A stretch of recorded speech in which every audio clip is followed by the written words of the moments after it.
Want to know the latest in soccer? Then listen to the Golden State Media Concepts Soccer Podcast. From MLS, the World Cup, and the Premier League, we've got you covered. The latest updates, the hottest matches, and news on the league's top players. It's the Golden State Media Concepts Soccer Podcast. David Beckham scores the goal to take England all the way to the World Cup finals. Listen now.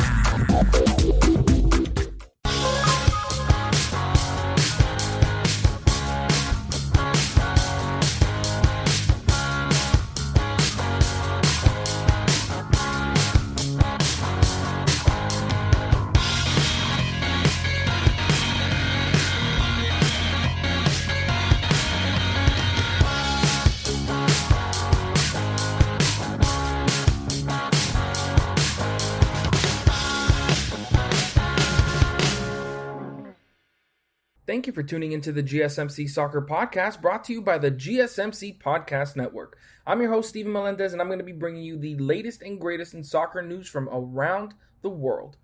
Welcome back, everyone, to your favorite soccer podcast. I'm back, super excited to be talking about domestic football again. We had a full week, 2 weeks of international football. We had that break coming in, and man, I miss my Premier League football. I miss my Bundesliga. I miss Serie A. I miss it all, and we're going to be talking about all of that today. So let's just go down, let's just talk about the rundown, just discuss what we're going to be talking about in today's show.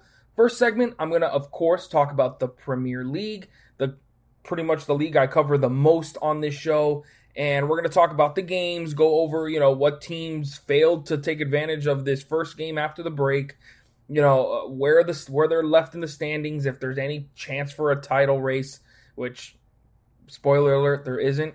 And yeah, that's what we're going to do for that first segment. Second segment, we're going to do the other top 5 leagues. Of course, talk about Bundesliga, Serie A, La Liga, Liga. We're going to talk about it all, talk about those title races as, it's starting to heat up. We're less than 10 games away from the end of the season. So, it's going to be really tight towards the end of the stretch. And third segment, I want to just continue to talk about international football. There were a few games that were left to play after my last show. So I want to just talk about how those came out, especially for the Europe World Cup qualifiers. Just want to talk about that, where those tables are left off after the break. And then last, we're going to continue that top 10 players in each Premier League team, this time with Tottenham. We're going to talk about all the top players on Tottenham this season, and it's a pretty interesting list. So we're going to get into that at the end of the show. So let's just get started with the Premier League talk.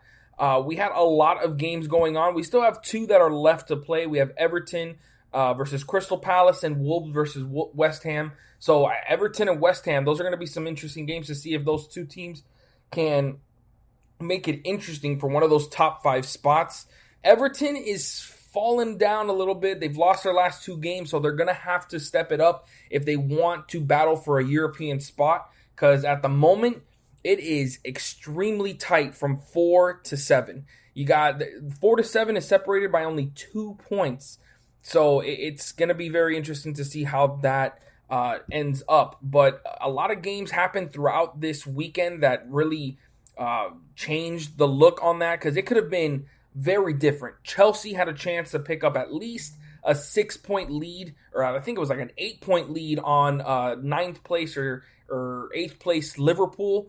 But they completely failed this week. They had a bunny of a game going up against West Brom, a team that's been in the relegation zone for pretty much all season long. They have, I'm pretty sure for West Brom, they have the worst defense in the entire league, one of the worst offenses. It's been a very, very poor year from West Brom. But in this game, it was literally all West Brom. Early on in the game, of course, you expect Chelsea to get into a rhythm, get their flow going. And they even opened up the scoring with a goal from Christian Pulisic in the 27th minute off, I believe it was a Marcos Alonso free kick that hit the post, and he got the tip in. Love to see that. It's the first goal for Pulisic under Thomas Tuchel. And even though it was just a tip in, it's the fact that he was there, hustling, getting into the right spot at the right time. That's a skill in of itself. So Chelsea opened up that scoring, making it 1-0 for them. But then literally 2 minutes later, because earlier in the game, Thiago Silva, which I believe this was his first game back from injury, picked up a yellow card for holding back one of the West Brom players as he was heading into the box. Luckily, it wasn't a penalty, but it was still a yellow card for Thiago Silva. And this time in the 29th minute, trying to go for a block on a goal, on a shot that kind of seemed hard to really go into the back of the net, he dives into the player. He barely touches him, but still diving into the player and actually making contact. It was going to result in another yellow card, and he got a red card in the 29th minute, severely putting Chelsea in, pretty much behind the 8 ball. And at that point, West Brom were just, pretty much living freely, man, getting whatever they wanted at whatever point they wanted. And you can tell throughout the rest of that first half that they were starting to get into a rhythm, starting to get more pressure on the ball, getting the ball away from Chelsea. And crazy enough, in the first 2 goals for West Brom came in extra time of that first half, both from Matías Pereira. I mean, just incredible goals from him. I mean, to be able to have the composure. The second one around behind so many Chelsea players. There were like 3 players in front of him, and he was still able to put it into the back of the net to make it 2-1 for West Brom heading into that half. Terrible way for Chelsea to end the half. I mean, with so much on the line, they've been in 4th place for some time now. The separation between 4th and 3rd is starting to get a little bit up there, especially with only 8 games left to play. Or I believe it's now 7 games. And, they got to hope to get that 4th spot to be able to have Champions League football next season. But with this kind of game, to allow West Brom to get 2 goals at the end of the first half, the momentum completely shifted. It was all in West Brom's favor, especially with the man advantage. And then they go into the second half and put up 2 more goals to make it 4-1. One from Caleb Robinson, another one from Mbaye Diagne. And, I mean, just a poor effort from Chelsea. They looked lost. And it's understandable. A man disadvantage, it makes it tough. But against a team like West Brom, whose defense has been terrible this season, to say the least, and offense hasn't really been all that electric. It's been poor for most of the season, but they allowed West Brom to do whatever they wanted, get the space that they wanted, and it was poor. It was very poor. They were able to get 1 goal back in the 71st minute to make it 2-4, maybe to make it a game, but they just couldn't do anything else with the rest of their possession. They did have a majority of the possession. They had 67% possession, but they could barely do anything with it. They did have 18 shots, 8 shots on target, but it was just, like I said, a very difficult game to watch if you're a Chelsea fan. And I mean, a heck of a game from West Brom. This is a much needed win from West Brom, as they, like I said, they've been battling in the relegation zone all season long.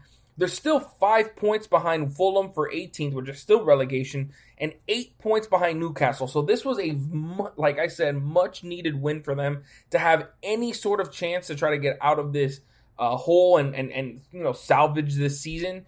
I still don't think it's going to happen. I mean, though Fulham did lose this week, Newcastle did pick up a draw against a really good Tottenham team. So it's not looking good for West Brom, but still, this was the first step in the right direction.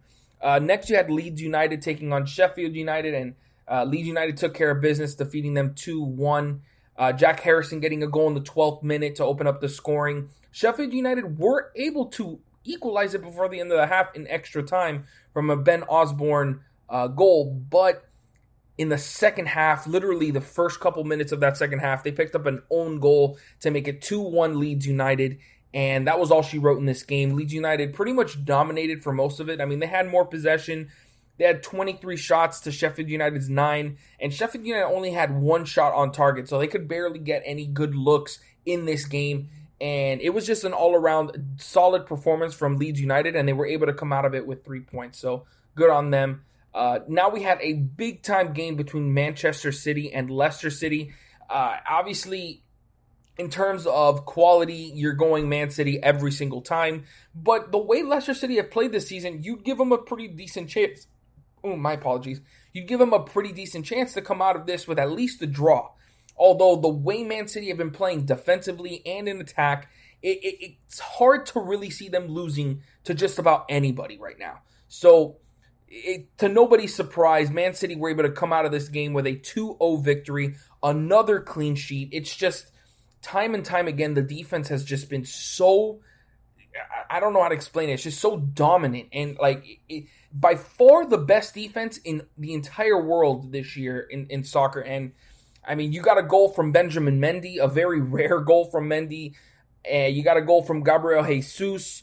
And I mean, Kevin De Bruyne. I mean, the way that man can just open up a defense with his passing.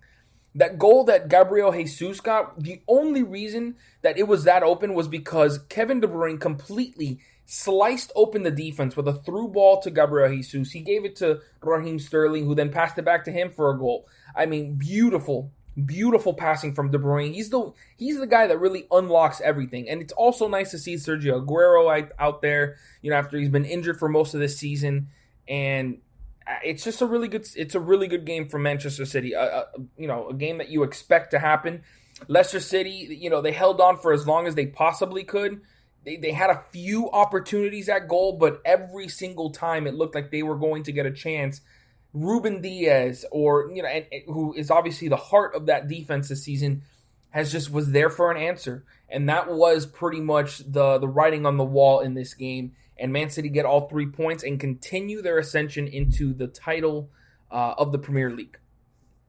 Next, what was another game we had here? Liverpool versus Arsenal. Now, these are two teams that have been struggling a lot this season. Obviously, Arsenal have been a lot better since the turn of the new year. Liverpool, on the other hand, have had probably the most struggles that you've seen from them in a long, long time. Like their home stretch that they had a couple weeks ago, it was pretty recent. I don't even think it was a couple weeks ago, was the worst in their history. So that kind of puts it into a nutshell how this season has gone for Liverpool. Obviously not what they were expecting, but this was still a chance for them to get within, I believe it's 2 points of a Champions League spot. And I believe they're tied for a European spot at the moment with, who is it? I think it's Tottenham. Yes, Tottenham, because Tottenham, Liverpool, and West Ham all tied with 49 points. Tottenham are just ahead on goal differential. And only 2 points behind Chelsea with that loss they had to West Brom. So Liverpool, this was a huge game for them. Could they come out stronger than they have literally every other game I could think of? And first half, it was kind of, they were strong all game. It felt like Arsenal were on their heels the entire time. Couldn't really get anything going in attack. They had a few opportunities at goal. What is it? They had 3 shots all game, only 2 on target. And honestly, I believe most of those came in the second half. For Liverpool, again, always consistently getting opportunities, but it was always whether they can finish them. That's been the issue this season. And they were able to get it going in the second half. First half was kind of the same, trend that we've seen from them over the past couple weeks. But in the second half, they put Diogo Jota, who's been a goal-scoring machine for them this season, and he gets a brace. It was scored in the 64th minute, and he scored in the 82nd. Mohamed Salah added another goal in the 68th to make it 3-0 for Liverpool. And I'm telling you, that defense from Arsenal, there was so much hype, so much, a lot of encouraging thoughts from fans and stuff about Gabriel coming in. You got David Luiz, a good veteran. You got good pieces there. But man, have they looked like such a mess at times. And this game was no different. Towards the end of the game, you could tell that they were just out of it. They didn't know where to go. They didn't know where to be. Gabriel Jesus giving the ball away to Mohamed Salah late in that game and allowing him to just run right in and get a score. It was just, and then he also, what was it? A mistimed tackle after a pass from Fabinho, a perfect pass, I must say, that led Mohamed Salah right into the box. But Gabriel, the defender for Arsenal, just a super poor effort in the tackle and allowed Mohamed Salah to get the space he needed to just slot it in between the legs of Leno. So it's just a poor game from Arsenal. It's just another one of those that seem to happen every now and then because they have just been so poor this season. And Liverpool get the very necessary 3 points in their bid for getting the Champions League spot. We also had a game between Southampton and Burnley. Southampton were able to, right their wrongs after, a very poor stretch of play. They've been much better, at least, not that much better because they've dropped all the way down to 13th, but they do have 2 wins in their last 4 games. And this was a big one, getting a 3-2 win over Burnley, getting a goal from Stuart Armstrong in the 31st after, they were able to come back after going down 2-0 early on in that first half, picking up goals from Stuart Armstrong and Danny Ings in the 31st and 42nd minute after Chris Wood scored a penalty, and Vidra scored in the 28th minute, and then in the second half, Nathan Redmond scored the game winner in the 66th minute to make it 3-2 for Southampton, and they pick up all 3 points. Now, this has been a very tough season for Southampton after, there were signs that they were going to be one of those sleeper teams, kind of fighting for one of those top half spots, but then they hit a very poor stretch, and they're kind of still in the middle of it, but you like to see these encouraging signs of their attack, kind of playing back to the way it was last season. Their defense, on the other hand, that has been a mess. Easily, it's been a mess. It's been one of the worst in the entire league, and it continues to hurt them. They were just luckily able to score more goals this time than get scored on.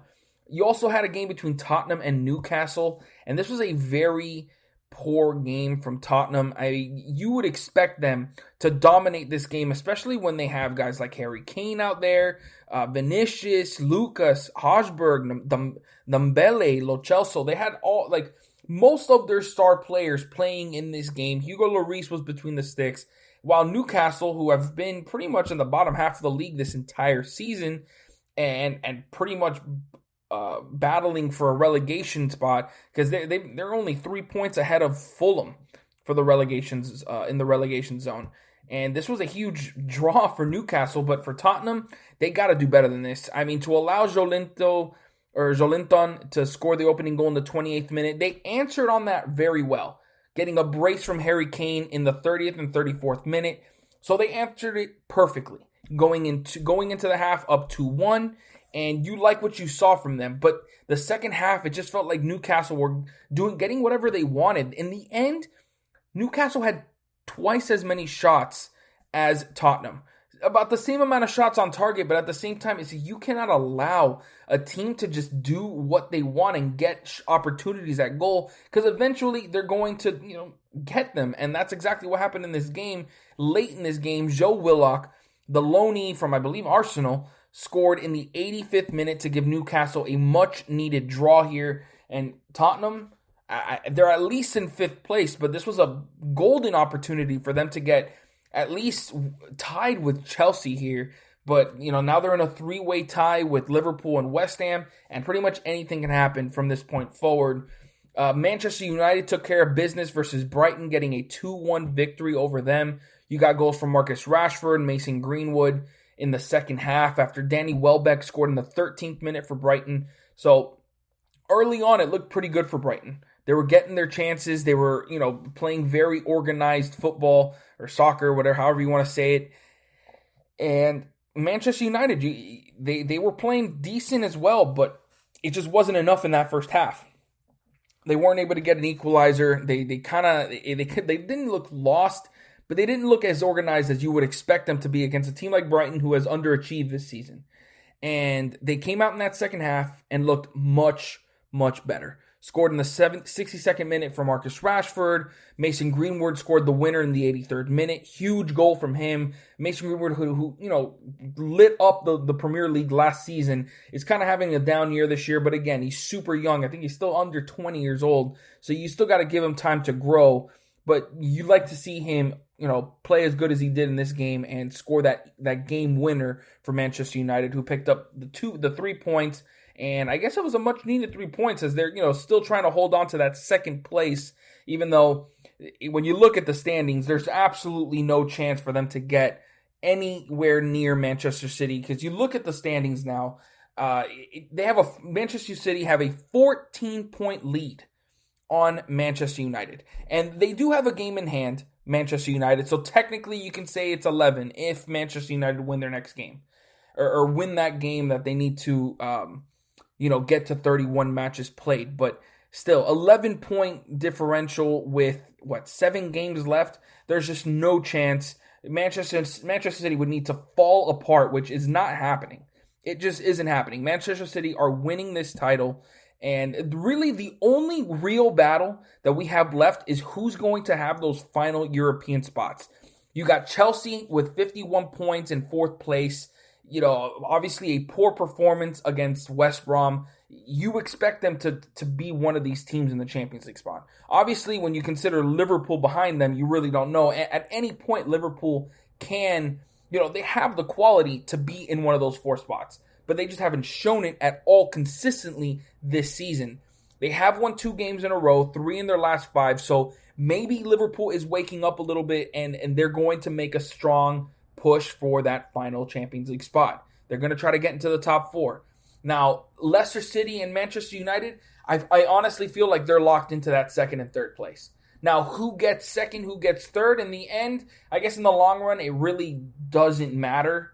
Because, of course, you're not going to get first. You're just going to be known as a team that got second or third in the Premier League, which, whatever. Pride, you get over. Honestly, if you're Leicester City, you push for it. Obviously, to be able to say you got over Manchester United, a team that everybody, is always rooting for, not rooting for, but like just expects to be above a team like Leicester City. You got to prove in these final games that you are a team that can make that push, that can battle against these top teams in the Premier League. And they have done it time and time again. Though last year, it was a totally different story. They had one of those top 3 spots, same as this season, for pretty much the entire year. Though they fell apart in the last couple weeks of the season and saw them drop out of, I believe, even the top 5. So a very poor end to the season for Leicester City last year. I do not expect that to happen this year. They did just lose to Man City, but again, everybody loses to Man City. It's all going to be on those 4. I guess you can maybe add Everton in there. 5 teams battling for that 4th or 5th spot. Chelsea with 51 points, Tottenham, Liverpool, and West Ham with 49, and then you got Everton with 46. Now, I'm very excited to see who's going to turn out, who's going to show up here. Low-key, I really want to see West Ham do the impossible and get above all these other top clubs like Tottenham, Chelsea, Liverpool. I mean, it would just be incredible to see them really pull it off and make it to a European competition for the first time in their history. Like, come on, who doesn't like the underdog? And they certainly are the ones here. But at the same time, I don't want Chelsea to lose their spot. Because I've told you guys this before. I'm low-key a Chelsea fan because they got Christian Pulisic, so I'm always rooting for my USA internationals. And even though he's not the guy there, he's not playing at that level he was last year. He's still a piece there that they use at a time. And so regardless, I want Chelsea to make it through. Now, do I care if they're Europa League, Champions League? Not really. I would actually prefer Liverpool to make it into a Champions League spot because it'd be better competition. Or even Tottenham. I feel like getting a guy like Harry Kane and Song, Hugo Lloris in the Champions League, that's always great for Champions League football. But we'll just have to wait and see how that turns out because we are out of time. So that's going to wrap it up for this segment. Make sure you guys stick around because when I come back, I'm going to be talking about the top 5 leagues in the world right after this. Are you looking to get your college football fix? Looking to get the latest news on your favorite school's team? The GSMC College Football Podcast is your ticket to all things college football. Join us as we talk college football from the national championship, the college rivalries, the bowl game, to the Heisman Trophy. To which conference is the best? We've got you covered for the Big Ten, SEC, Big 12, the Pac-12, ACC, and everything in between. Download the GSMC College Football Podcast on iTunes, Stitcher, SoundCloud, Google Play, or anywhere you find podcasts. Just type GSMC in the search bar.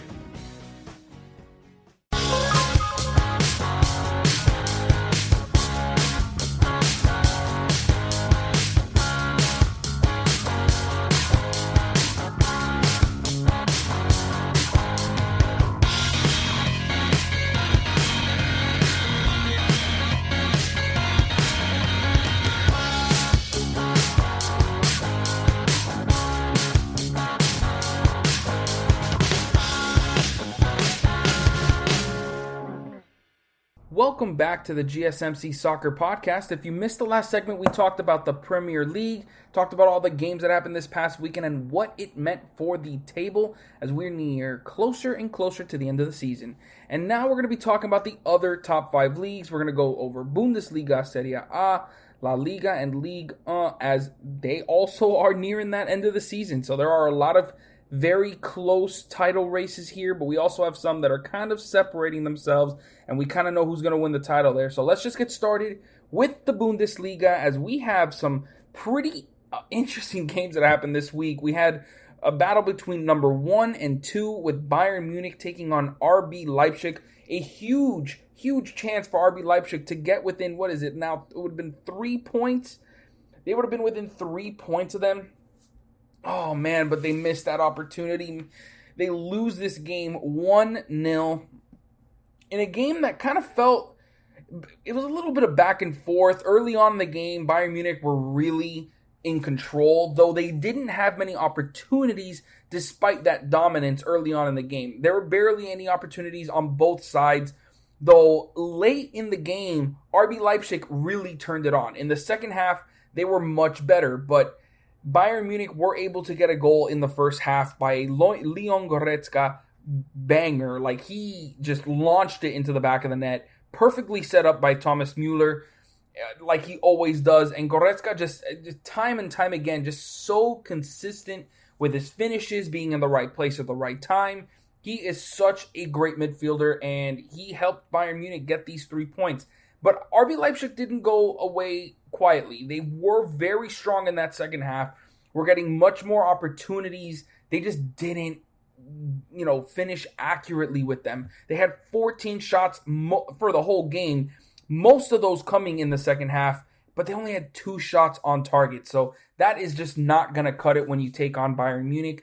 They were lucky to only hold them to 1 goal in the entire game, to only lose 1-0. So you had your opportunity to at least get a draw and still make it possible for you to get back into that title race. But with this loss, they're now 7 points behind Bayern Munich with 7 games left to go.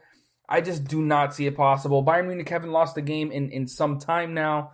RB Leipzig have a draw and a loss in their last 3 games, so they've dropped some points, and it has created a little bit of separation. And against a team like Bayern, you need to be, pretty much perfect. And that's not what RB Leipzig have been doing over the past couple weeks. And it's cost them a chance to fight for that title. They're actually closer to Wolfsburg. Wolfsburg just continue to win. 4 wins in their last 5 games. They just finished defeating, who they beat this week?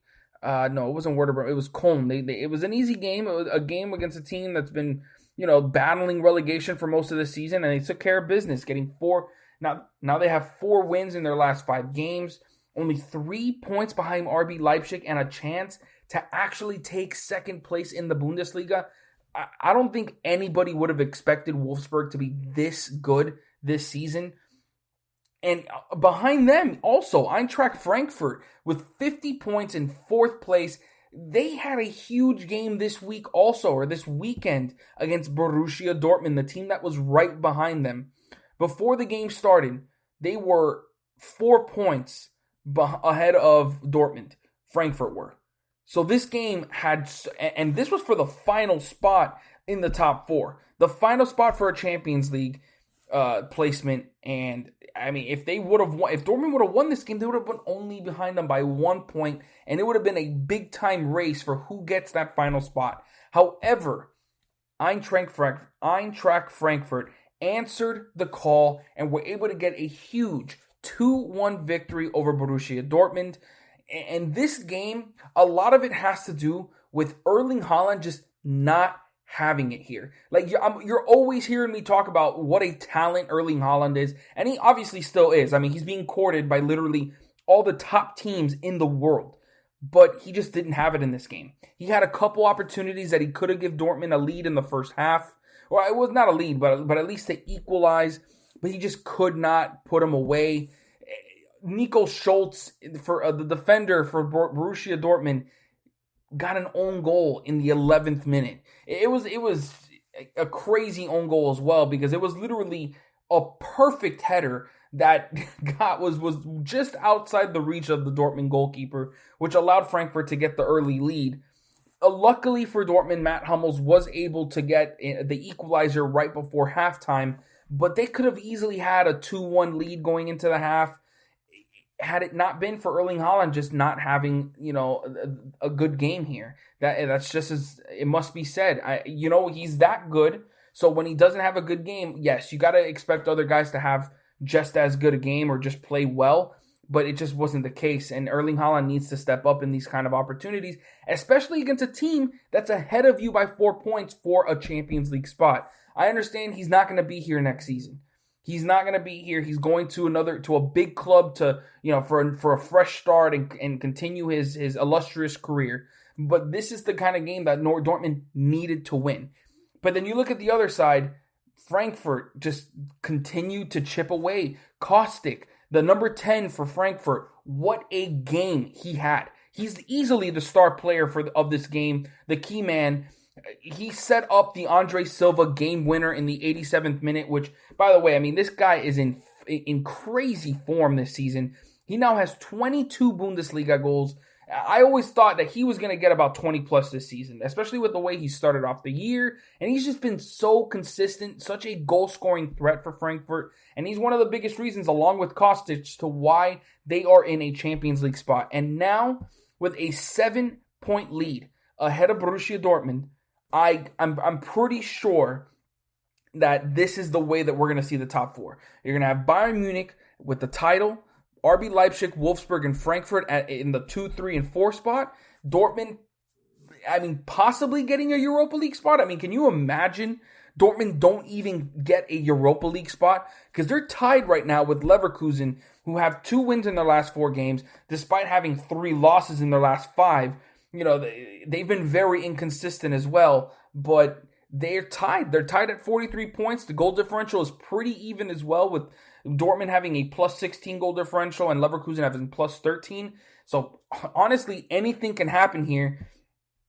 I'm going to look at Dortmund's next couple games. They obviously have to take on Man City in the Champions League, so they're going to be worried about that. But they got games against Wolfsburg, Union Berlin, RB Leipzig.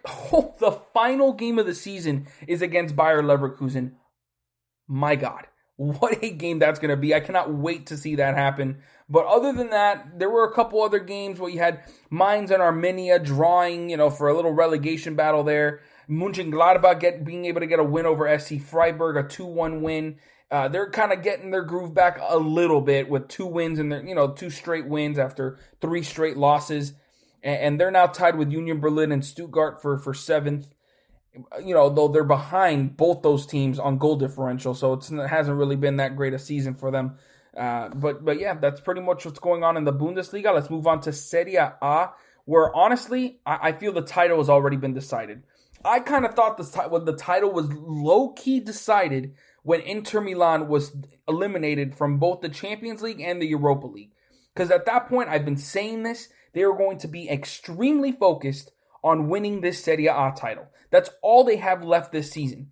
All their efforts are going to be here in Serie A, while AC Milan are still in Europa League. Am I correct?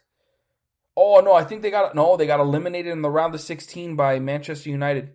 So they're not there either. But it's still that happened a couple weeks ago. That happened in mid-March, so it hasn't been that long. Inter Milan have been out of those competitions for at least a month or more now. So they've obviously been extremely focused. They haven't lost a game in I don't even know how long. They have an 8-point lead on AC Milan as they took care of business this week. Got a win over Bologna, a 1-0 victory. Got a goal from I'm not trying to do that. Got a goal from who was it? From who else? Romelu Lukaku, the guy who has been absolutely the star man for this Inter Milan team. And he's going, it seems like after getting second place last season, only missing first by just a point, they're going to finally get a Serie A title for the first time in a long time. I believe it's been at least 10 plus years since Inter Milan has gotten a Serie A title. All the other teams kind of faltered this week. Napoli did get a win over Crotone, a 4-3, super exciting goal fest, and they're still in that Europa League spot with 4 straight wins, tied with Juventus now, and the goal differential, oh my God, they only have a 1 goal, what am I saying? Like, the goal differential, I'll just say it. Juventus is at 30 plus 31, Napoli's at plus 30, so it is as close as it can get there, and the top 5, in my opinion, is pretty set, even though Lazio are right behind them. I just don't think their offense is good enough to really stick with it, even though, yes, they got Immobile, they got Luis Alberto, it's just not consistent enough. They've only scored 45 goals this season. Compared to the least amount in the top 5 is AC Milan with 54, but their defense is better, and it's just been a tough season for Lazio to be consistent to try to get into that top 5. It's certainly possible, but I think the efforts of Napoli, Juventus, who at the moment Juventus are in a little bit of a bad streak with a loss and a draw in their last 2 games, so that's why they've dropped now to 4, and they are in trouble. There's a threat, a small threat, but still a threat for them to not even make it into European competition next season. I mean, that would be insane. I said, how crazy would it be for Dortmund not to make it? How crazy would it be for Juventus not to make it? I mean, Cristiano Ronaldo would be out of there. I mean, I think he's already out of there, but it's just, man, what a tough season for them. They get a draw this week. Juventus got a draw against Torino, a team that has been in relegation battle all season long, have been giving up 52 goals in their 28 matches, and they allow them to get 2 goals. 2 goals in early on in this game. Antonio Sanabria scores in the 27th minute after Federico Chiesa scores a ridiculous goal in the 13th minute. And then to start off the second half, Torino scores in the 46th minute. So it's just poor efforts from Juventus throughout this season.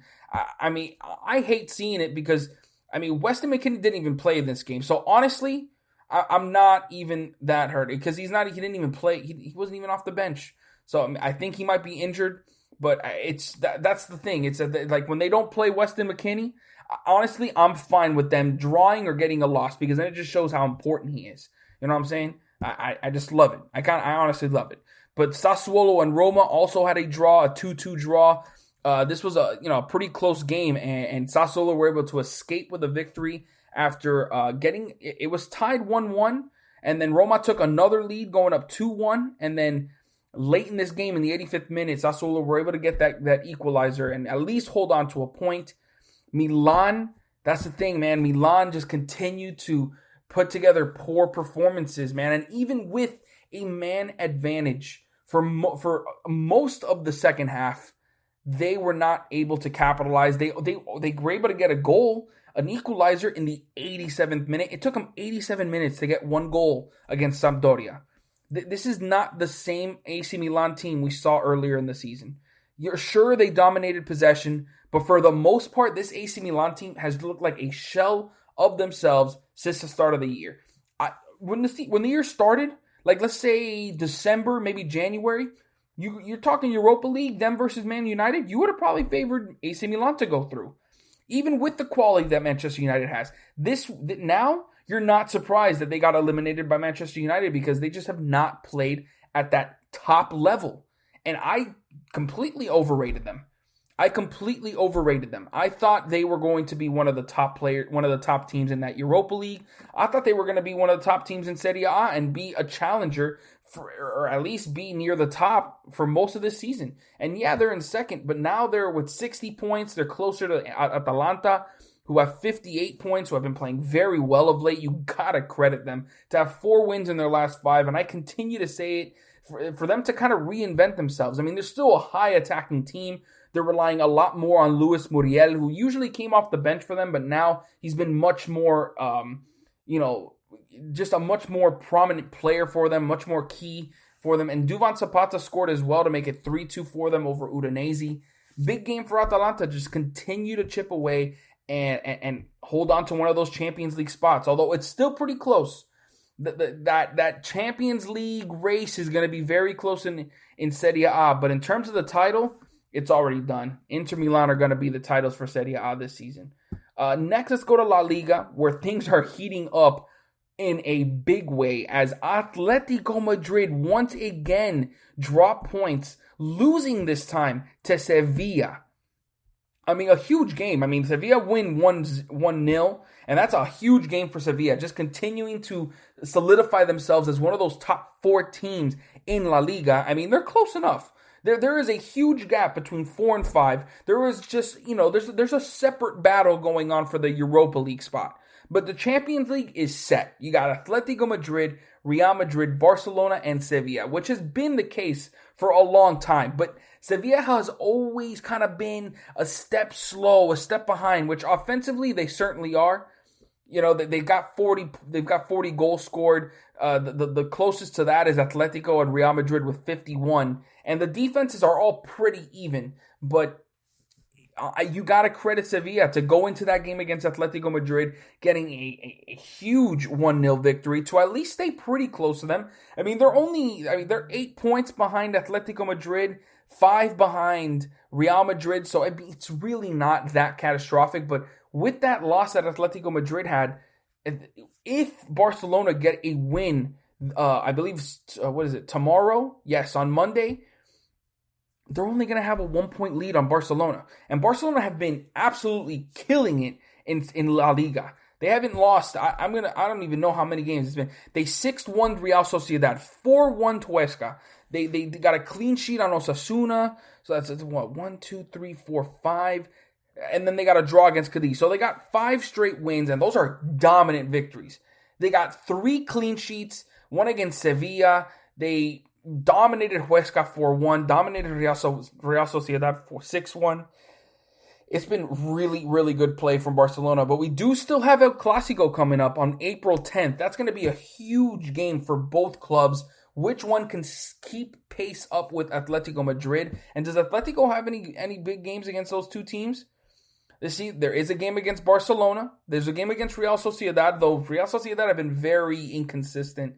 And that's it. So that May 9th game between Barcelona and Atletico Madrid could be a decider for who wins the title. But there are a lot of teams that have something to say about that. So I am very, very excited to see how this La Liga season is going to end up. Because for so long, I was saying this was Atletico Madrid's season to lose. They've been absolutely dominant throughout most of the season. But now over their last 5 games, they got 2 draws and a loss. It hasn't had that same type of feel. They've kind of hit a little bit of a wall.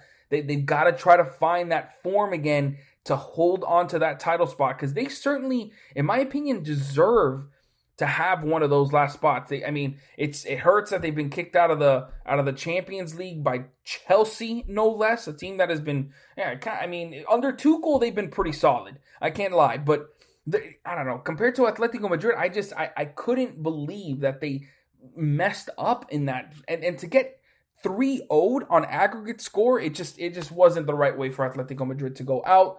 But they have to hold on here and try to keep that La Liga title. That will salvage this season in such a big way to get a huge title over Real Madrid and Barcelona and Sevilla for that matter. So I'm very excited to see how this ends up. And lastly, let's go to the Ligue 1 season, as things are just continuing to be as tight as I can ever remember the French league being, with 1 through 4 being separated by only 5 points with 7 games left to go. And man, Lille just continue to surprise everyone. Getting a 1-0 victory over PSG, what an important game this was for Lille.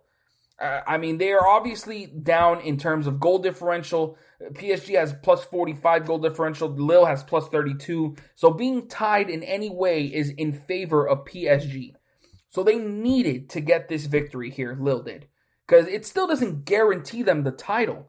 It's still 7 games left. They're only up 3 points. But if they would have lost, this would have been heavily in PSG's favor. Lyon, on the other hand, have been dropping points of late. They've got 3 draws and a loss in their last 4 games. Honestly, one of the worst stretches of their season, to be honest. While Monaco just absolutely dominated Metz 4-0 to sneak into 3rd place only 1 point behind PSG. I can't really even believe it. I did think that that this was going to be the season that Monaco like really turned it around, because they've been a mid-level, kind of like trying to fight for one of those Europa League spots. I really felt like with that change in manager at the beginning of the season that this was going to be the year that they finally get it together. And I hit it on the nose on this one, because they're still in that title hunt. They are literally in that title hunt. So I'm obviously hurting since I'm a PSG fan. I want PSG to win, but they've got 2 losses in their last 3 games. They need to get it together. I hate what I'm seeing with these contract talks with Neymar and Mbappe. I feel like it's distracting the team. They need to get that over with. Just either put it aside, forget about it, talk about it in the summer, or just get it over with. One or the other. No in between. So that's going to wrap it up for this segment. Make sure you guys stick around, because when I come back, I'm going to talk about the international football scene. Probably World Cup qualifiers. You know what I'm talking about. Right after this. Tired of searching the vast jungle of podcasts? Now listen close and hear this out. There's a podcast network that covers just about everything that you've been searching. Hey! The Golden State Media Concepts Podcast Network is here.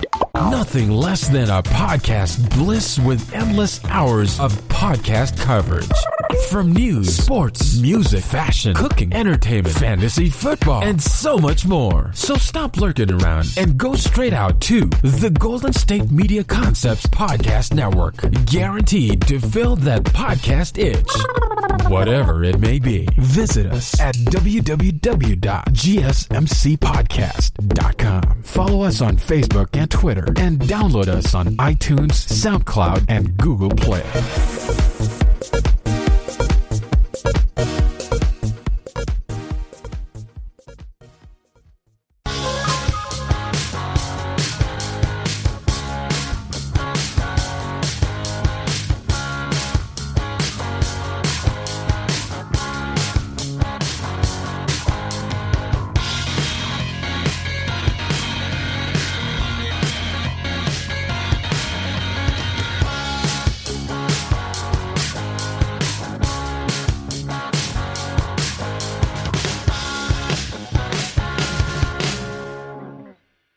Welcome back to the GSMC Soccer Podcast. If you missed the last segment, we talked about the other top 5 leagues, got into Bundesliga, La Liga, Serie A, Ligue 1. So if you guys have any favorite teams in those leagues, please feel free to go and check that out. But right now, we're going to be talking about international football, and more specifically, we're going to be getting into the World Cup qualifiers. I talked about it in my last show, but we had a few games still left to play in the international break. So I want to talk about how those games played out and what that means for the groups in the European World Cup qualifiers.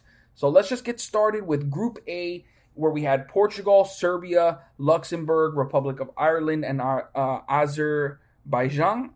Trying my best there. The last 2 games we had to be played were Serbia versus Azerbaijan and Portugal versus Luxembourg. And as you would expect, though the top 2 teams, Serbia and Portugal, in this group took care of business. Serbia defeating them, pretty much getting an early goal in that first half. Aleksandar Mitrovic scoring in the 16th minute. He ended up with a brace, scoring in the 81st minute to give Serbia the winner after a penalty from Azerbaijan in the 59th minute, and were able to get away with all 3 points. A big victory for them so that they can keep pace with Portugal. That is very important when you consider, in the long run, where they want to be here. You would never expect Serbia to fall any lower than second, especially when you look at the other teams in this group. Teams like, like I said, Luxembourg, Ireland, Azerbaijan, they just don't have enough in the attacking sense to be able to really keep up with these other 2 teams. Now, for Portugal, they were also, like I said, be able to take care of business against Luxembourg. They won 3-1. They got a goal from Diego Jota, who has been in great form for Liverpool and was able to get a score here for his country. Cristiano Ronaldo also put in a goal in the 51st minute. And this was actually with Luxembourg getting an early lead, scoring in the 30th minute to actually put a little bit of pressure on the top country, Portugal. But they were not able to hold on. allowing Portugal to get at least an equalizer before the half, which really kind of changed the momentum in this game. And obviously, at that point, it was all she wrote because Ronaldo, scoring the go-ahead goal in the 51st minute, and then Palhinha in the 80th minute getting the third goal and pretty much ending any hope for Luxembourg to get an equalizer and get at least a point. And with those games done, Portugal and Serbia are at the moment at the top with 7 points each. However, Portugal did play better defense throughout these first 3 games and have a better scored goal differential. 6 goals for, 3 allowed, compared to Serbia, who had 7 goals scored but allowed 5 goals. So the differential is only by 1. So Serbia are certainly still there. And you look at the games coming up, I think we have Serbia versus Portugal in the next set, if I'm not mistaken. Let me just check that real quick. Actually, no. They do not play against each other in the next set. It's going to be in the one after that. Yeah, it's actually one of the last games, which is kind of weird how it's going to take that long for Serbia and Portugal to really go against each other. But I guess it's going to be them kind of having to take care of business against those lower sides. And if they can, it's going to end up being that last game to really say who's going to be able to lead the group. In the end, of course, you got to expect Portugal to eventually make it to have that first spot. But still, Serbia are going to take what they can get and move on to qualify for the World Cup. Next group, we have Spain, Sweden, Greece, Georgia, and Kosovo. And in this, the third game we had played, I believe it was Spain versus Kosovo and Georgia versus Greece. Those are the last 2 games that I hadn't covered. And Spain, once again, were able to win a big game against Kosovo. They got goals from Dani Olmo, Torres, Gerrard. So they were able to get a dominant victory here, winning 3-1, scoring. Those first 2 goals were super close to each other. Olmo and Ferran Torres scored within 2 minutes of each other to give Spain a big 2-0 lead going into the half. Kosovo did make it a game, making it 2-1 in the 70th minute, but literally 5 minutes later, it's the third goal Spain got from Gerrard to pretty much put the game away. And it was a pretty dominant showing from Spain. They took care of business and were able to get the 3 points and are now at the lead in front of Sweden. Though Sweden do have one less game played and have 6 points. So this can easily end with Sweden at the top, but we're going to have to wait for that until September of this year, as that's when we're going to get Sweden versus Spain. That's going to be a very interesting game to see. I think Sweden can actually pull out a win here, even though Spain is certainly the more high-quality side. But you got to expect Sweden to come into this game with a lot of confidence and put up a big game against Spain. And the other game I didn't get to was Greece versus Georgia. Greece were not able to get a victory here, as they had to rely on an own goal from Georgia to go ahead in the 76th minute. But then 2 minutes later, Georgia got the equalizer and were able to at least get a point. So a poor performance from Greece. They should have done a lot better than that, and to kind of keep pace with Spain. And what was the other team with Spain and Sweden? But they only get 2 points out of their first 2 games. They're still in third place, but there's not really a lot of separation from Georgia or Kosovo, so they got to do better. But you still expect Greece to at least be good enough to get third place in this group. But they again, I believe the way it is that the first 2 teams go through, and then that third place team kind of goes,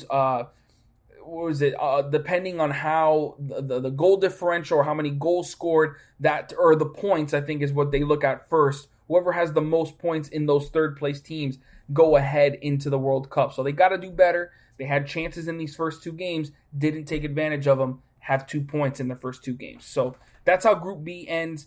With Spain currently at the top, but still Sweden right behind them by just a point. Group C, we have Italy, Switzerland, Northern Ireland, Bulgaria, and Lithuania.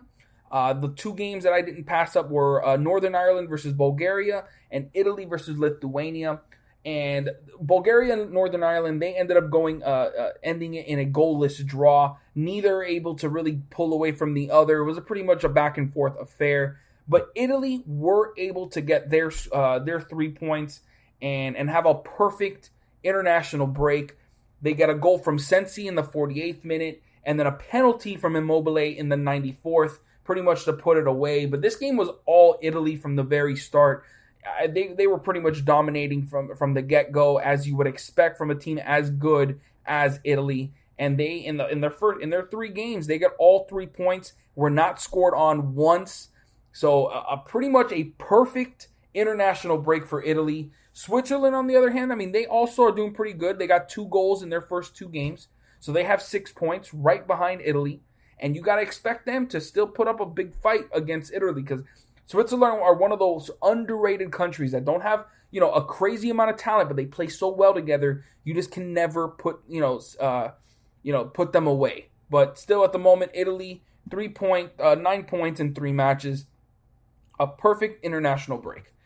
Next, we got Group D, which is honestly one of my favorite groups, despite it kind of being a one-sided affair. You got France at the very top. Then you got Ukraine, which are low-key one of my favorite countries. I kind of always am hoping that they're going to, come through, but they were not able to take advantage of the 3 games that they had here, getting with 3 draws here. One against France, which is good, but then one against Finland and the other against Kazakhstan. Like, they needed to get a win against Kazakhstan here to really separate themselves in this group from the other, from the bottom 3. Finland did pretty well. I mean, to get 2 draws in their 2 matches, the first, like I said, against, one against Ukraine, the other one against Bosnia-Herzegovina. So, not a terrible international break for Finland. They look, to get 2 draws, that's solid, especially against one of the top 2 teams in this group.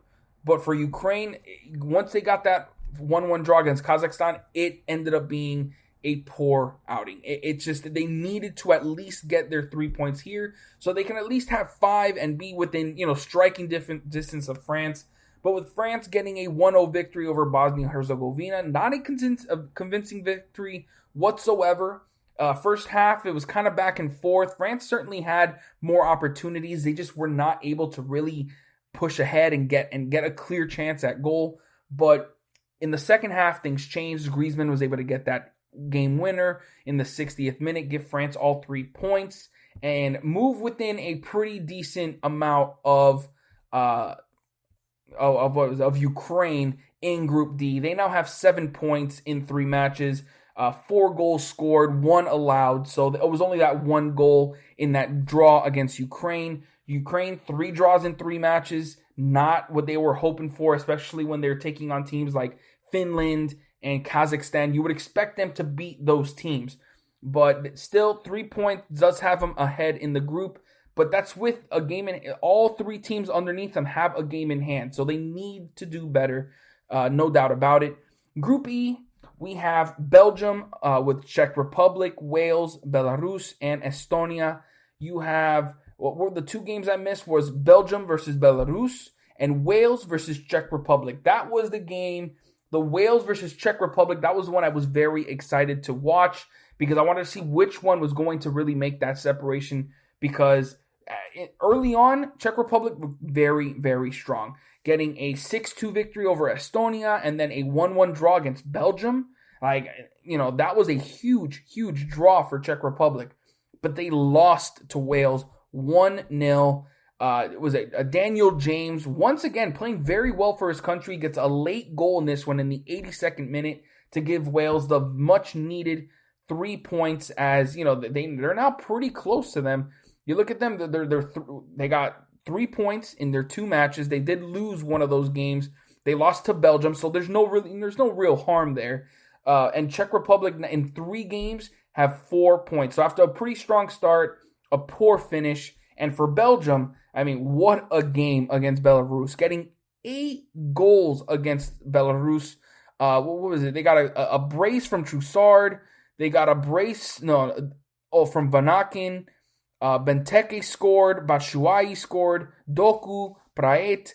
They got goals from so many different players. It was absolutely dominant, as you'd expect from Belgium against a team like Belarus.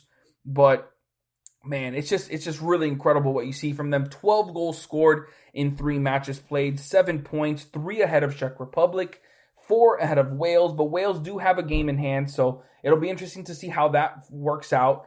Obviously, now with the win against Czech Republic, Wales certainly have a big-time chance to take second place here and really put, their foot down on this group.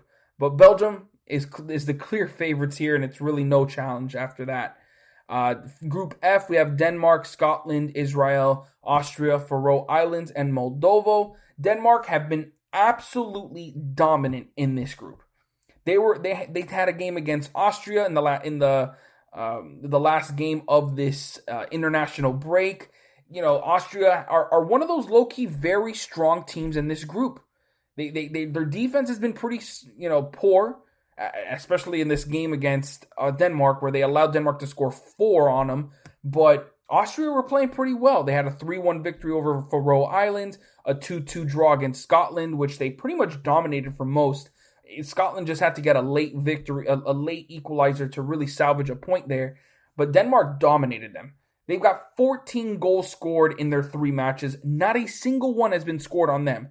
They got a clean sheet on Israel, a clean sheet on Moldova, and a clean sheet against Austria to really take hold of this group. 9 points in 3 matches. Scotland, on the other hand, they were able to hold off early on, get 2 draws to start, but then they absolutely dominated Faroe Islands in the last game, defeating them 4-0 as well to be at 5 points in their first 3 games, while Israel and Austria picking up their losses.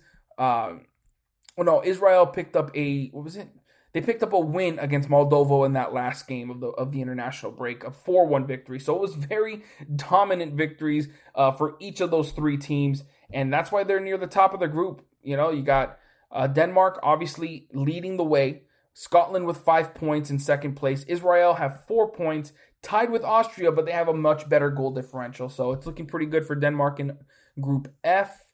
Group G, we got Turkey, Netherlands, Montenegro, Norway, Latvia, and Gibraltar. And Turkey were not able to continue their hot streak after winning their first 2 games. They get a draw against Latvia. Not the kind of performance they were hoping for after starting off super strong, defeating Netherlands, and then defeating, who was the other team they defeated? And then defeating Norway, literally the top 2 teams in this group.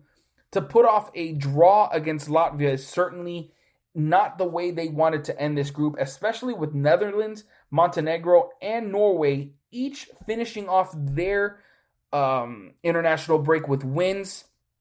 They needed to get a victory there. It was a 3-3 draw between Turkey and Latvia. Turkey got goals from Kalhanoglu, from Yilmaz, Karaman, but they allowed a late equalizer in the game. They actually were up 3-1 before allowing 2 goals late in the game, one in the 58th minute and another in the 79th, to allow Latvia to get at least a draw in this game. And despite still being top of the group, it's going to be like a little bittersweet. They like being at the top, but man, it would have been nice to get that 3rd victory and put up a little bit more of a space between them and Netherlands and Norway, who are certainly teams that can surprise a lot. I mean, Netherlands absolutely dominated Gibraltar, defeating them 7-0. Norway were able to beat Montenegro 1-0 after Montenegro had a very strong start, defeating Gibraltar and Latvia, 2 teams that they were expected to be kind of head-to-head with in this group. So it's Turkey at 7, Netherlands, Montenegro, and Norway at 6 points. And then obviously in that order, because they're separated by goal differential, and that's it. So Turkey, strong start, but not the best finish. Let's see, what's next? We got Group H with Croatia, Russia, Slovakia, Cyprus, Slovenia, and Malta. And the last games that we had there were Croatia versus Malta, Slovakia versus Russia, and Cyprus versus Slovenia. Poor finish to this group, to this international break for Slovenia, as they defeated Croatia 1-0, and then obviously had that loss to Russia 2-1, but still a very tight game, to now lose to Cyprus, who have been pretty much dominated throughout. I mean, they had a draw and a loss, so really not a poor effort from Cyprus, but so you see them a draw, a win, and a loss in 3 games for Cyprus. That's much better than they expected, especially when they only scored 1 goal in those 3 games. To come away with 4 points after scoring just 1 goal, they'll take it, trust me.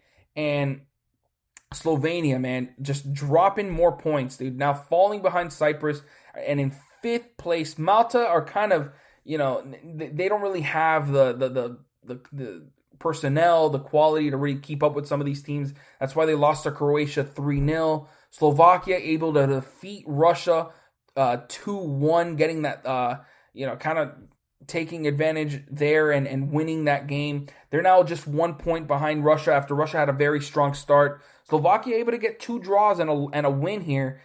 Looking very strong, but Croatia are obviously the cream of the crop in this group.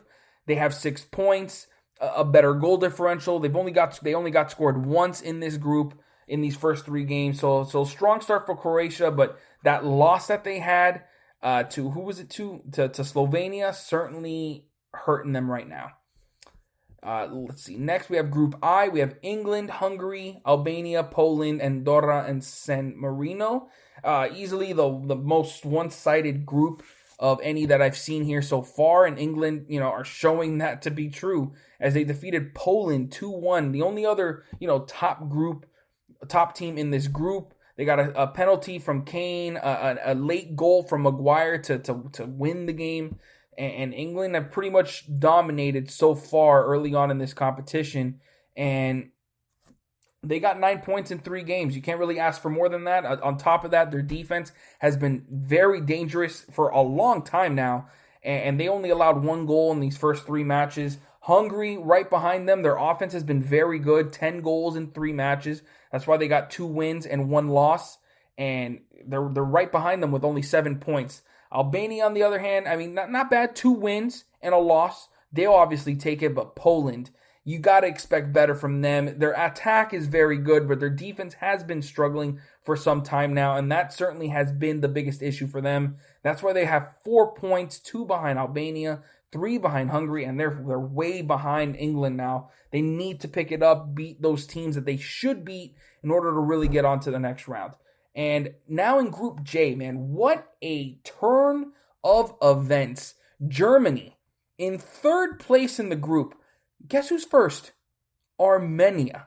Armenia were able to defeat Romania 3-2, while Germany had a huge upset against North Macedonia, losing to them 2-1. Iceland won 4-1, so they were at least able to salvage 1 win in this international break. But man, what a loss by Germany. And with Armenia winning all 3 of their games, one against Liechtenstein, the other against Iceland, and now defeating Romania 3-2. What a start to their international campaign here in the World Cup qualifiers. 9 points in 3 games, only 2 goals allowed, 6 goals scored. What a job by Armenia. I'm super impressed. North Macedonia ahead of Germany with a better goal differential. And Germany, man, just continues to struggle. You expect them to be so much better than this. But, really, at some point, it's going to be that they're just not. And it's getting closer and closer. But obviously, it's early on in these qualifiers. They're going to eventually lead the group. I'm assuming. But in this first international break, this is not where they want it to be. So that's going to wrap it up for this segment. Make sure you guys stick around because when I come back, I'm going to talk about the top 10 Tottenham players this season. This is your ultimate stop for everything sports. The Golden State Media Concepts Sports Podcast. Should I say more? From the NFL, MLB, the NBA to MMA, it's all in here. The Golden State Media Concepts Sports Podcast. Listen now.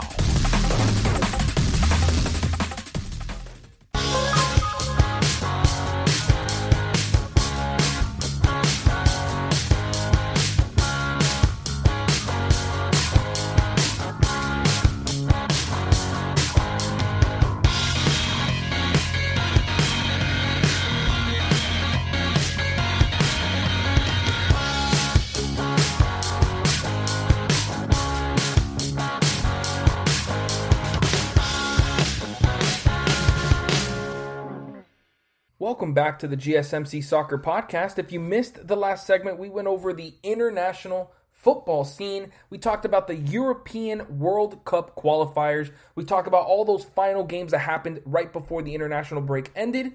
And now we're going to be talking about the top 10 Tottenham players this season. It has been a pretty up and down year for Tottenham. They started off as one of the hottest teams in the Premier League, but then obviously being led by two of the best forwards in the entire game.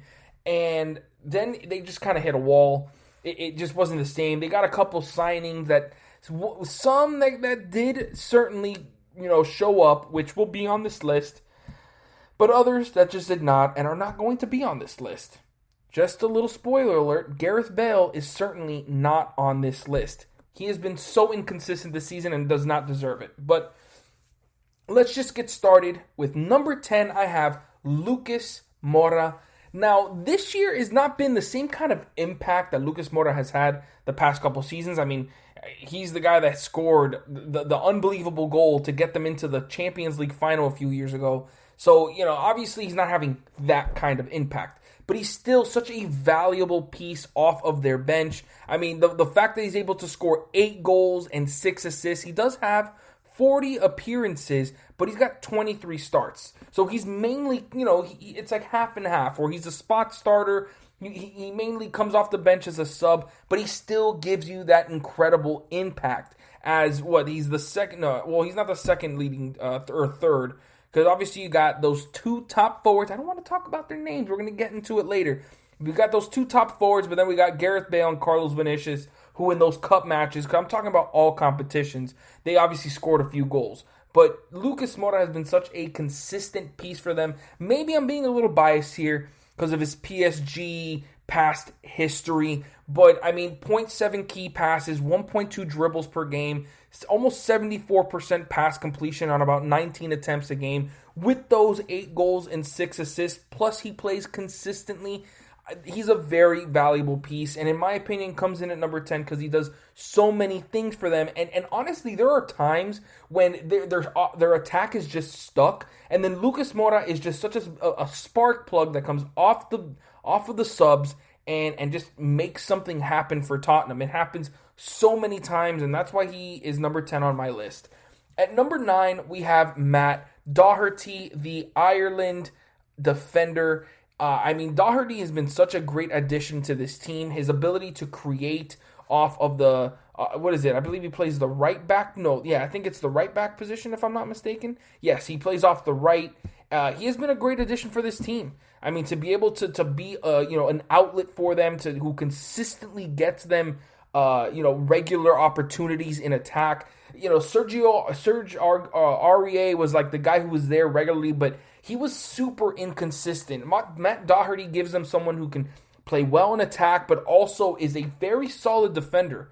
He has an 81% pass completion on about 47 passes per game. He's got 4 assists on top of that with about almost 0.9 key passes per game. But then he also gives it to you on defense, 0.7 tackles, 2.2 blocks a game.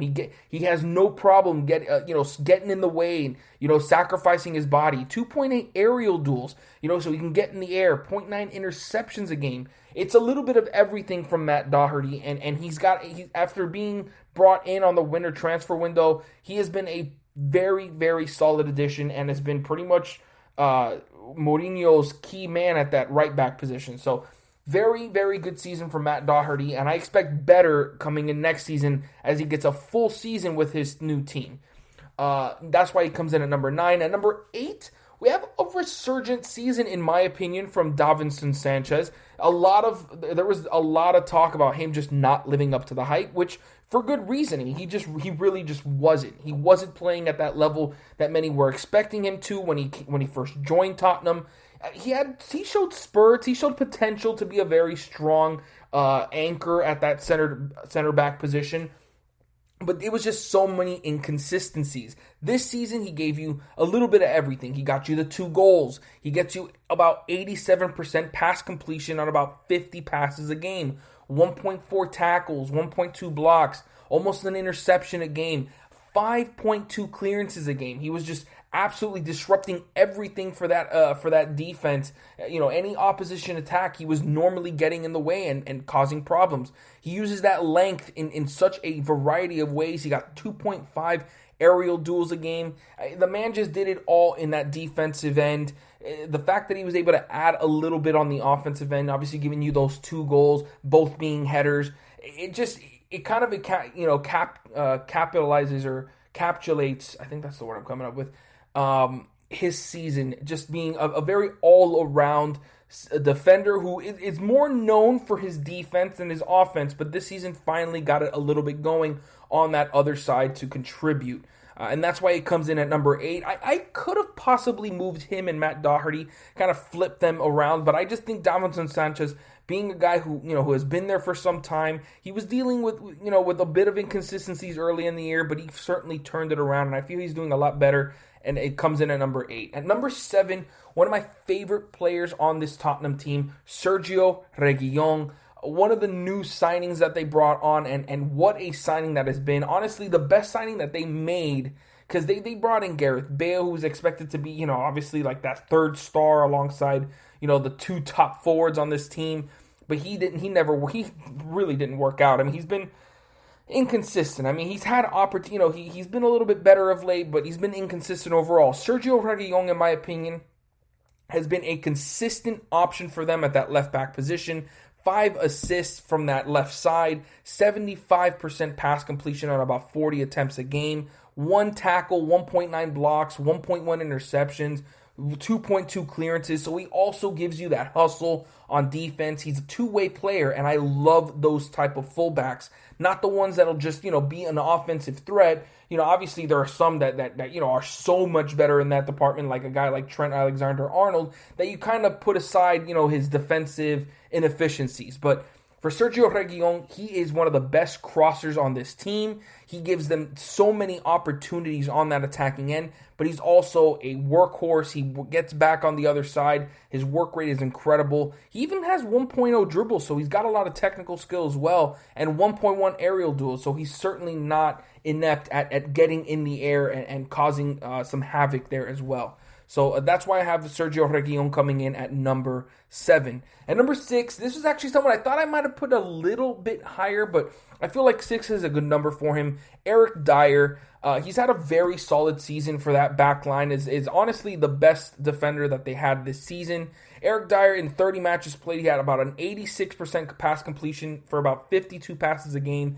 And he was a defensive stalwart. 1.7 blocks a game, 5.6 clearances, almost an interception a game, 3 aerial duels, 1 per game. The man was just an absolute anchor for this Tottenham team. Although they still went through some inefficiencies, for the most part, their defense was pretty solid throughout the year, and Eric Dyer is a huge reason for that, on top of someone that's coming up pretty soon on this list. He finally has put together a full good season on the defensive end. Obviously, you want to see a little bit more on the offensive end, maybe get that pass completion a little bit higher. If he was just one of those center backs that you feel, extremely confident with the ball, which he still isn't at that level yet, I would have put him a little bit higher.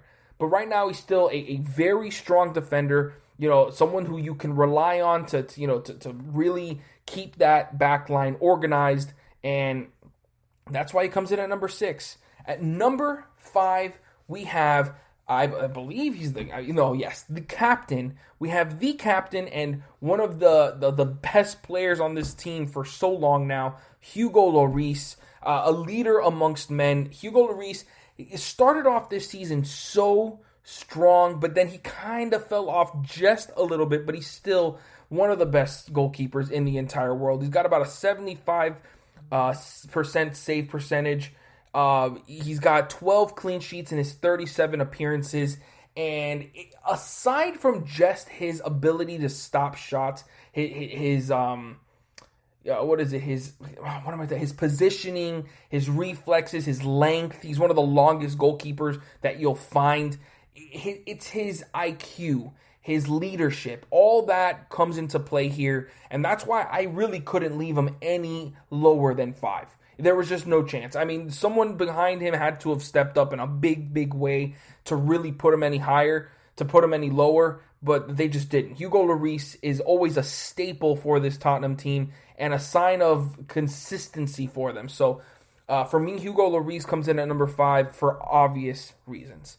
At number 4, we have Tanguy Ndombele, When he first joined Tottenham from Lyon, he disappointed in so many ways. I mean, the inconsistencies, he had trouble finding, consistent time on the field because he wasn't really, contributing much on the offensive end and wasn't really giving you much defensively. This season is a totally different story.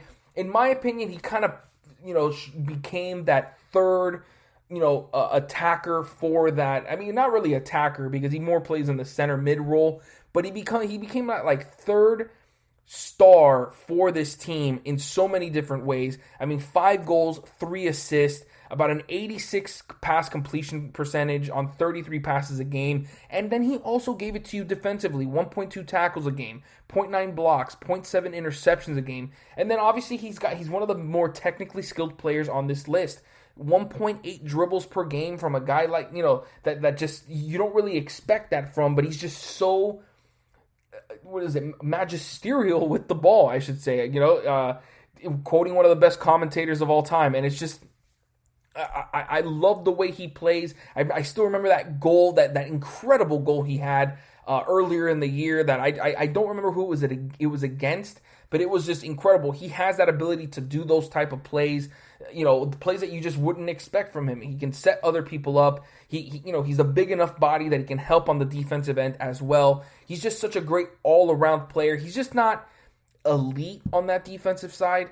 He's not, I would say, the thing with Ndombele, I would say he's not elite in one specific area. Maybe his technical skills, he's very, very solid there, but he's very good at pretty much everything. And that's what I love so much about Ndombele, and that's why he comes in at number 4 on my list. At number 3, I have Pierre Hojbjerg, one of the best signings that Mourinho has made here. 41 matches played, he's got a goal and 4 assists, 88% pass completion on 57 passes a game. He gives you that, that person in the midfield that can control the tempo, kind of control the game from that spot, and they don't really have anyone else that can seriously do that. I mean, Ndombele's close, but he's not someone that you would really ask to just kind of control everything from a midfield perspective. It would be more, you want him to push up, be more involved in the runs up ahead. Pierre Hojbjerg can be the guy that stays in that midfield, kind of gives it to his attackers and lets them do work while he anchors the defense from that midfield position. I mean, he's got 1.9 tackles a game, which leads the team, 1.1 blocks, 1.1 interceptions, 1.7 clearances, 1.1 aerial duels. I mean, he's got some technical skills, 0.6 dribbles per game. Nothing's going to blow anybody away with, but still, the fact that he has that combination of being able to set people up, be just a consistent figure in that midfield to help control it, and then also be an anchor on the defensive end. I mean, he's probably one of the best defenders on this team, if not the best defender, to be honest. I just couldn't put him any lower than 3. Obviously, I was not putting him any higher than 2, any higher than 3 either, because, for obvious reasons. But still, Pierre Hojbjerg has had an incredible season, a very big all-around season. And honestly, I wouldn't be surprised, if I do a top 10 midfielders list, if he's almost cracking it. I mean, he's close. He's very close. But now at number 2, I have Son Heung-min. What an incredible season this man has had. 17 goals, 13 assists in 39 matches played, 75% pass completion on 25 passes a game, 1.6 key passes, which leads the team, 1.9 crosses, and the one thing I love about Song is his hustle, his work rate. He absolutely loves to get back on the other end. He's got 0.8 blocks, 0.8 aerial duels as well. And he's also really good with his feet, technical skills, 0.9 dribbles a game. He just does it all on that attacking end and pretty much does it all for this Tottenham team. He can make it happen at any point, but really where his strength lies is in that attacking end when he can really be involved with goal scoring and setting up his teammates, which he does in so many incredible ways. And that's why he comes in at number 2. I mean, early on in the season, there were times when people would think he was the best player on this team. He was leading the Golden Boot for a while early on in the season because he was just scoring left and right. And you saw this potential from him, over the past couple of seasons, but you were just wondering, can he put it all together for a full year and have a superstar type of season? He has done that now, and needs to be considered as one of the best forwards in the world today. And now at number 1, we have the one, the only, Harry Kane. I mean, what can I say? I mean, this guy is putting himself on. I mean, he's been on the map for some time now. He's been one of the most valuable players, one of the highest valued players on the transfer market. There's been times when they said he could be sold for like 200 million euros, which is just a mind-blowing number. But then you look at what he's doing this season and you understand exactly why that is. 22 goals, 15 assists, both leading the team, which means there's been seasons where he's shown his ability to pass the ball and be a good playmaker, but this season he has taken it to a whole other level, just being able to just slice open defenses and be one of the best passers in the entire league. So when you're telling me you got a guy who is considered one of the best strikers in the world because of his goal scoring abilities, but is now considered one of the best passers at that position, it's kind of hard to really debate whether, because it's very close now. You got to put Harry Kane in that best striker in the world conversation with Lewandowski. I wouldn't even put Immobile there. I think it's really now between, I guess you can maybe put Romelu Lukaku there as well, but it is very, very close. I thought it was going to be Lewandowski and everyone else, but Harry Kane, with the type of season he has had here with Tottenham, it's really changed my mind and made me feel like this man is one of the best strikers in the world. And he's done it all. 71% pass completion, 22 passes a game, 1.1 key passes, 0.9 clearances, 2.2 aerial duels at 1 a game, 0.9 dribbles. So he's got the technical skills to really create for himself as well. He doesn't really need someone else to kind of set him up and get him in the right spots. He can do it himself, and that, my friends, is one of the most all-around strikers that you'll find, hands down.